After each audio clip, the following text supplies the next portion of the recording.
योगिता, बहुत पहले की बात है और मैं थोड़ा सा पीछे चलता हूँ, फिर धीरे धीरे आगे तक आएंगे। बिहार जी के बिहार के एक बड़े जबरदस्त एक्टर हैं, आप भी जानती हैं, शत्रुघ्न सिन्हा साहब। बड़ा नाम है, जी जी। जबरदस्त नाम है। और उनको पूरे बिहार में शत्रुघ्न की जगह शत्रुघ्न सिन्हा कहा जाता है। ठीक है। हम्म और जब हम्म मैंने आपको पहली बार जाना, और बड़े खुश होते हैं लोग, बिहार के लोग।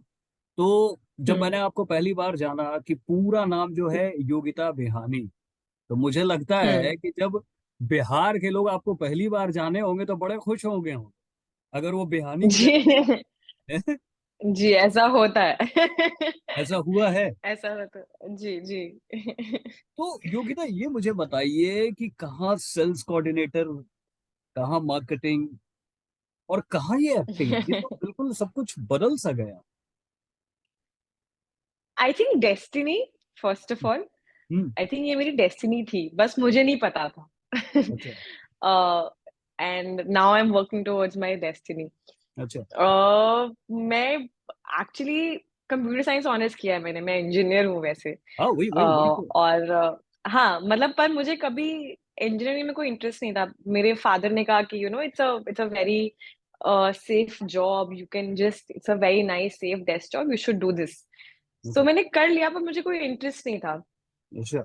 कॉलेज में मैं थिएटर करती थी, मैं extra curricular activities, even school, I have always been a very you know academic, not academic kid, the more, you know not the scholar kid, the hmm. academic kid, जो हर चीज में participate करता है, from fancy dress to dance to sing, everything, I was always a participant of everything। हमें जी। Function में participate करना, तबला बजाना, हम्म। Orchestra में पार्टिसिपेट करना। सो मुझे ये सब चीजें करना हमेशा पसंद था, बट उसका मतलब ये तो नहीं है ना कि मैं एक्टर बन सकती हूँ, ये मुझे नहीं पता था। सो आई डन दैट, मैं कॉलेज में भी वही करती थी, बट जब मैं बड़ी, मतलब जब मैं कॉलेज से बाहर निकली, मेरा इंटरेस्ट ज्यादा हॉस्पिटैलिटी में था। तो मैं प्रथम एजुकेशन फाउंडेशन करके एक एनजीओ है, जिसके लिए मैं बॉम्बे मूव की थी वहां पे जॉब करने के लिए। हम्म। वहां पे मैं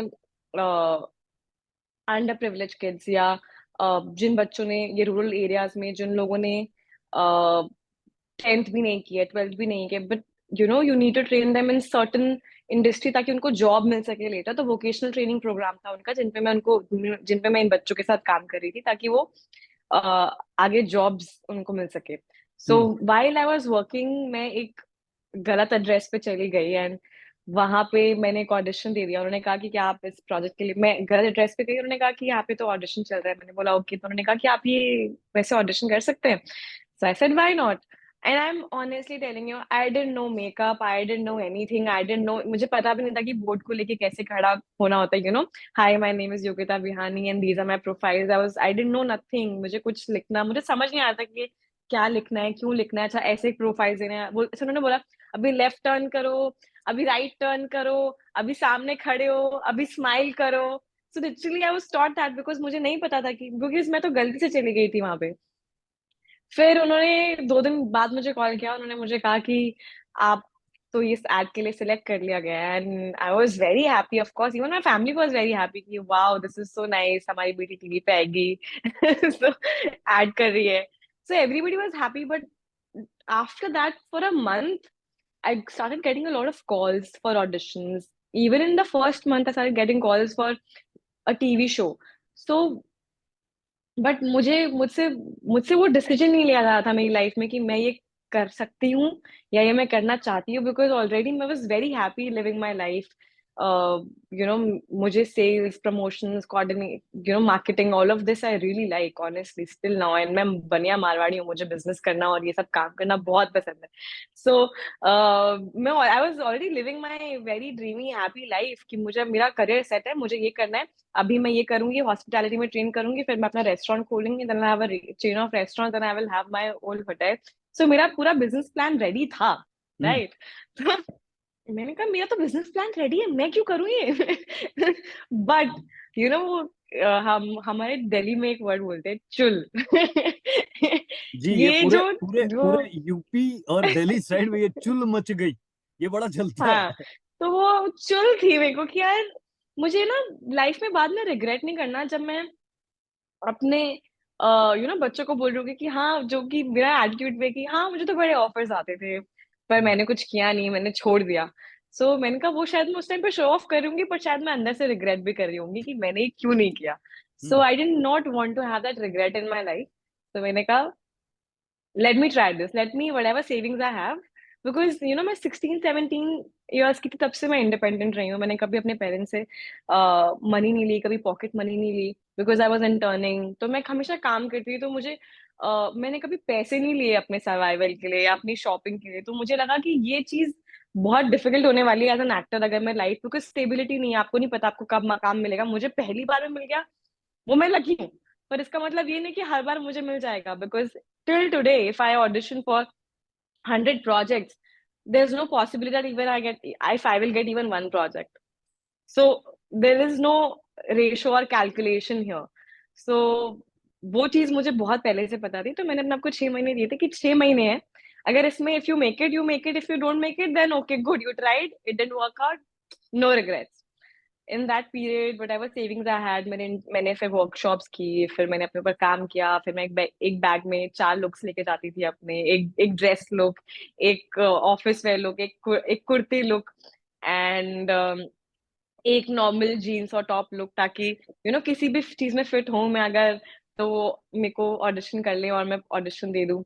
सो वो एक जर्नी रही है। वहां से फिर मुझे एक अपना एड मिला 10 कदम, वहां से सोनी को मेरा प्रोफाइल बहुत अच्छा लगा, तो Ekta Kapoor ma'am, she like my profile for her show. तो वहां से मुझे अपना टीवी शो मिला, मैंने उसके 3 सीजन्स किए। एंड जब वो 3 सीजन्स कर रही थी तभी आई थिंक मुझे रियलाइज हो गया कि था कि मैं अब एक ऐसी एक्टर बन चुकी हूँ, ऑल दिस वाइल, जो अब इससे ज्यादा करना चाहती है, बिकॉज डेली सोप में आपका क्राफ्ट कहीं ना कहीं बहुत लिमिटेड होता है, because it is for a different kind of audience, honestly. There's nothing about the makers, there's nothing about anything, it's just a different kind of audience। जहाँ पे लोग भिंडी काट रहे हैं, अपने अपना कुछ कर रहे हैं, घर पे शोर चल रहा है, बच्चे खेल भी रहे हैं, तो आप वो टीवी पे देख सकते हो। there's it's a chill thing that is going on in your background, जो कि टीवी शोज के साथ होता है। बट आई रियलाइज कि मुझे इससे ज्यादा करना है, because by then I had मुझे gained much more as a craft, I feel. मुझे मुझे लगता है कि हम्म। आपको एक्टिंग फील्ड में आनी थी, ये बचपन से ही तय हो गया। इतनी देर की बात के बाद जो मैंने कंक्लूजन निकाला है, और हम्म। हो सकता है कि टीचर ने आपको जरूर कहा होगा कि योगिता टॉकटिव बड़ी है, बोलती है, बोलती है। बहुत बोली है, मैंने और ये काफी अच्छे से बचपन एक्सप्लेन से ही करती हूँ मैं। ये जो हाँ। होता है, जैसे ये मेरी अपनी शिकायत होती थी। मेरे जब फादर हम्म। जो थे, पेरेंट टीचर मीटिंग में जाते थे, तो वो टीचर कहा करती थी कि ये बोलता है तो बोलता चला जाता है, रुकता ही नहीं है। तो तो क्रिएटिव जो होते हैं वो इसलिए बोलते चल जाते हैं। और बोलते बोलते आपने जो बातें बताई बहुत अच्छा लगा, मतलब नॉन स्टॉप आप बोल रही थी, और मैं समझने की कोशिश कर रहा था कि ये लड़की कहाँ से कहाँ, इसके तो बचपन के इरादे थे। अभी देखिए पूरे देश में, उड़ीसा में ये जो कुछ भी हुआ, अभी उड़ीसा में जो रेल हम्म। एक्सीडेंट हुआ, तो हम्म। दो बातें बड़ी जबरदस्त वायरल हुई, एक लूप लाइन और एक मेन लाइन। तो आप हम्म। लूप लाइन से अब जाकर मेन लाइन में आ गई जी, probably, yeah। है? हम्म? Yes। लेकिन ये जो लड़की बड़े मस्ती के मूड में रहती है, जिसने ये भी किया, जिसने वो भी किया, जिसने यार भैया मुझे बिजनेस भी करना है, भैया मैं तो कंप्यूटर साइंस दिल्ली में पढ़ाई कर रही थी, या फरीदाबाद का जो जोश है, ये सबसे अलग एक ऐसी लड़की का रोल प्ले करना, जिसके साथ वो हुआ जिसने कभी सोचा भी नहीं। उस रोल को आप, मेरा इशारा समझ सकती है, मैं केरला स्टोरी की बात कर रहा हूँ। कितना मुश्किल, कितना चैलेंज, या कितना आसान। एंड आई एम सो मैं सॉरी, आपको मैंने आपको ऑनेस्टली बताऊं, जब जब आई एम नहीं सो नहीं सॉरी मैंने नहीं आपको नहीं, वो तो मैं टॉकेटिव कहा, लेकिन वो बड़ा मजेदार था। खैर। नहीं। um, जब जब आई विल एक्चुअली रिज्यूम, जब जब मेरा टीवी करके हो गया था and I wanted to start movies, hmm, I always wanted to do a story where I could do a part or a character like this. First of all, Nima is somebody who's if you see the film, there's a testimony after the film. उन्होंने अपनी उनकी खुद की real story है. सो एक victim का part play करना जो इसके थ्रू गया है, आई थिंक ये मैं हमेशा करना चाहती थी. मैं किसी की रियल लाइफ स्टोरी प्ले करना चाहती थी. And I always wanted to do a sensitive subject where you give something back to the society. जब आप वो फिल्म से निकलते हैं आपको बहुत कुछ फील होता है और आपके अंदर बहुत क्वेश्चंस आते हैं और आप बहुत अवेयर होते हो और एक एक डिफरेंट साइड खुलती है आपकी दुनिया की कि दुनिया में ये भी हो रहा है. सो आई थिंक जब जब मैं मुझे मुझे मुझे सारी टाइप की फिल्म्स करनी है, काफी लोग मुझे ये बोलते हैं कि आपको क्या आप ऐसी फिल्म्स करना चाहते हो.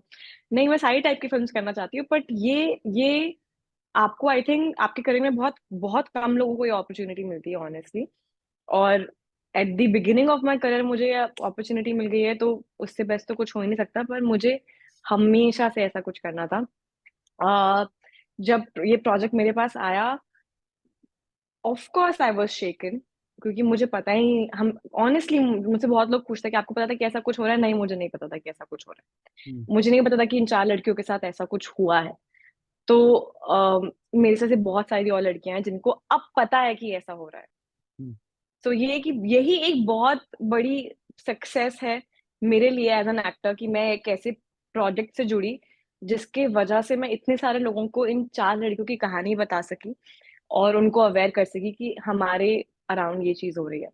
And when I was reading the script, I think the most difficult part as an actor to portray is when you do a rape scene, when you do a molestation harassment scene, when you uh, do these kind of scenes as a girl, आपको इतना बुरा लगता है, इतना बुरा लगता है कि ये दुनिया में क्यों हो रहा है.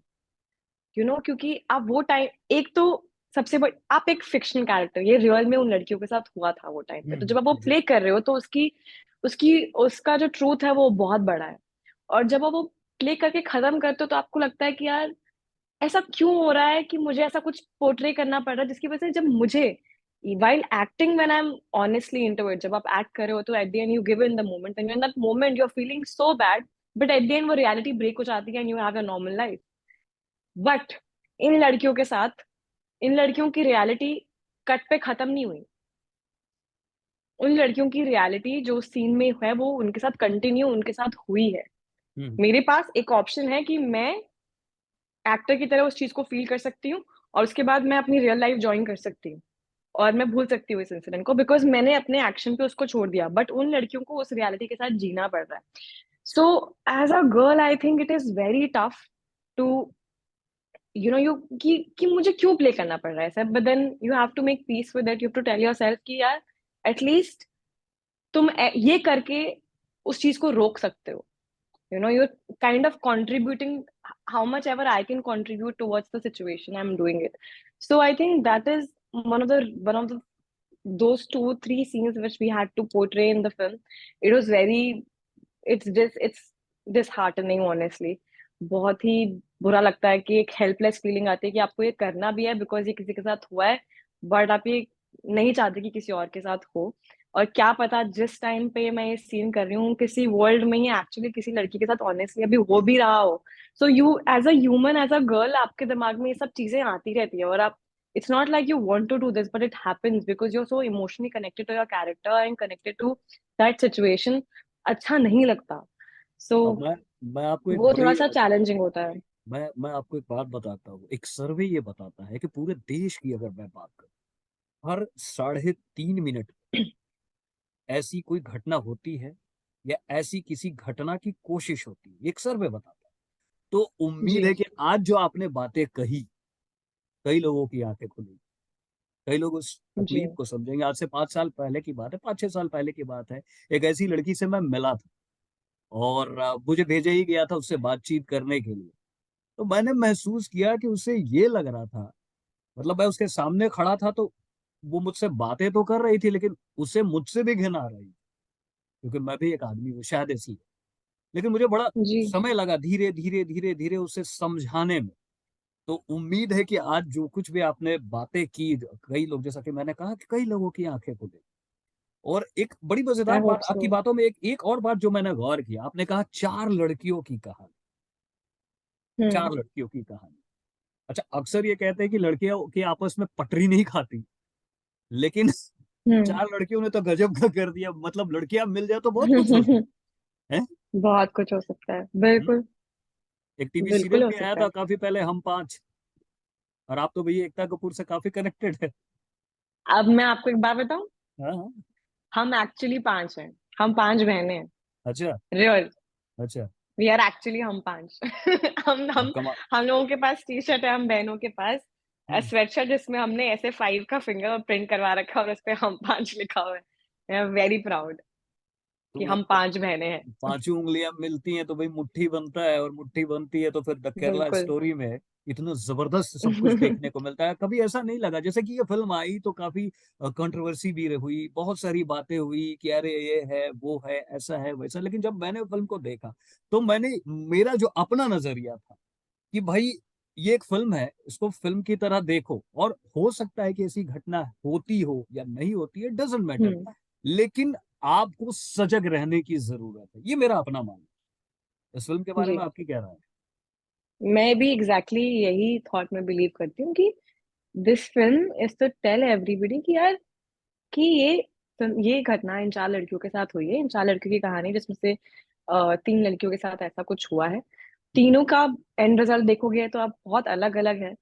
एंड ये सिर्फ लोगों को यही बताने के लिए है कि ऐसा आपके आसपास हो सकता है, सो बी अवेयर ऑफ इट। हम्म। आपको पता होना चाहिए, आपको जी। अपनी, जैसे बहुत सारी चीजें जो मुझे अपने देश के बारे में नहीं पता हम्म। ऑनेस्टली, तो पर ऐसी बहुत सारी चीजें जो हमें पता होनी चाहिए। Hmm. You know it is one of those films कि आपको पता होना चाहिए कि ऐसा भी हो सकता है। That's the basic of this film, I feel.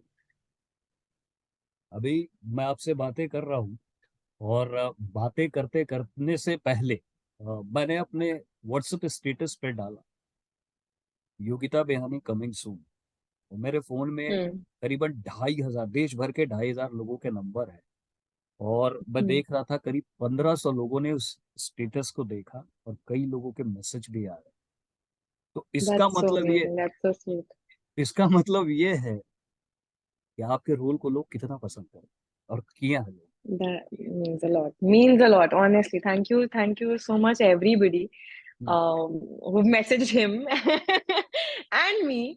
And मेरी फैमिली और मेरे फ्रेंड्स को भी बहुत मैसेजेस आए हैं सबके, और मैं सबको पर्सनली थैंक यू तो नहीं कह पाऊंगी। सो हाँ। Here I am telling everybody, दिल से थैंक यू फिल्म देखने के लिए, और मेरे रोल को, मेरे कैरेक्टर को, मेरी एक्टिंग को इतना अप्रिशिएट करने के लिए, और स्पेशली मैसेजेस और अपने अपने विशेस भेजने के लिए। Thank you so much. भाई मैसेज तो मोदी साहब का भी आया था। जी। हम्म। जी। देश के प्रधानमंत्री ने खुद कहा कि इस सिनेमा को देखिए। ये कितनी बड़ी खुशी की बात थी, क्योंकि खुशी ये की बात तो है ही। या बिल्कुल है, बिल्कुल है। हम्म। बिल्कुल है। Never happens, it doesn't happen. लेकिन मैंने सुना कि जब आप इस फिल्म को करने जा रही थी, और आपने जब ये कहानी सुनी, तो आप जरा सहम गई थी, जरा डर गई थी, चौंक गई थी कि ये क्या है। नहीं। नहीं, कहाँ मैंने सुना सुना आपने? नहीं। मैंने कहीं सुना, मैं नहीं। अभी ऐसे ही पढ़ रहा था। तो आप जरा सा ये हुई थी कि अरे ऐसा भी होता है, ये तो बड़ा अजीब है। Yes, that is of course, मतलब वो एज अ गर्ल और as a boy, I think as any human who doesn't who will get scared, I think जब भी आप ऐसा कुछ पढ़ोगे। हम्म।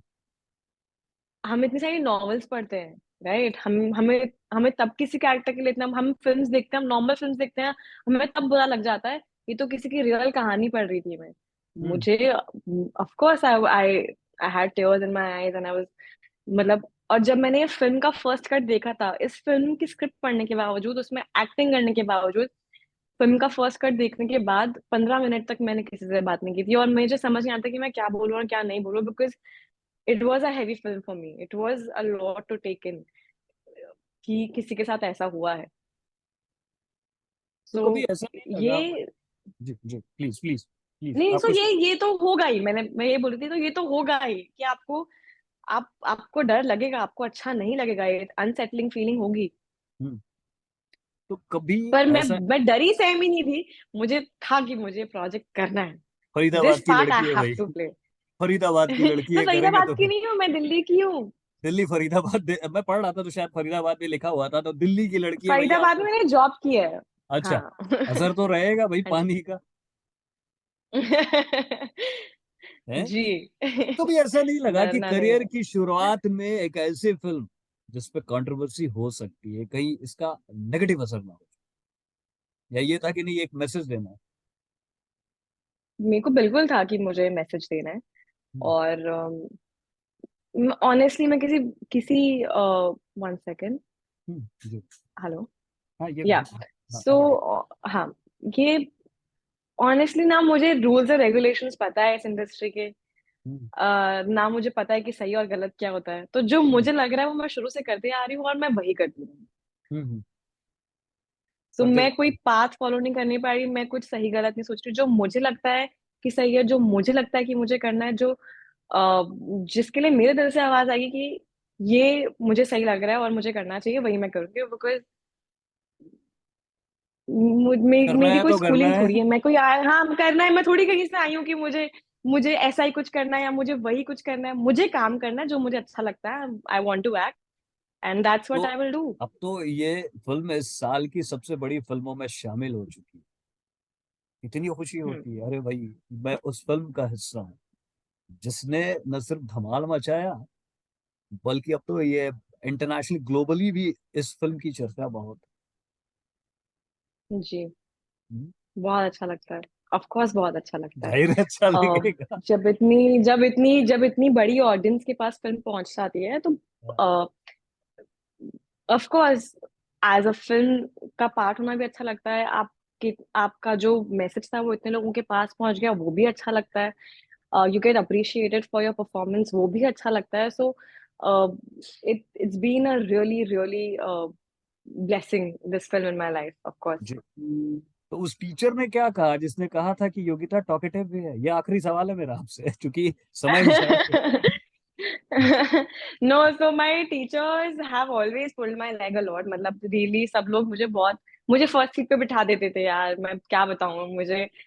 अब मैं लड़की थी अपनी क्लासेस, हमेशा क्लास की हमेशा मैं लड़की होती थी, पर मैं लड़कों से भी ज्यादा नॉटी थी।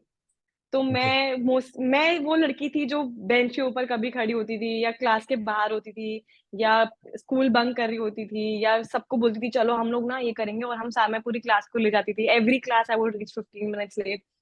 इस प्लीज कोई गलत इन्फ्लुएंस मत लेना इसमें, प्लीज बच्चों। But I was the naughty kid, I was always, मेरे को लिटरली मैंने इतनी मस्ती कर ली थी। बाय 12th स्टैंडर्ड मेरा ऐसा हो गया था कि अगर मैं फर्स्ट सीट पे ना बैठूं, तो मेरे टीचर्स मेरे पेरेंट्स को एवरी वीक कॉल करें।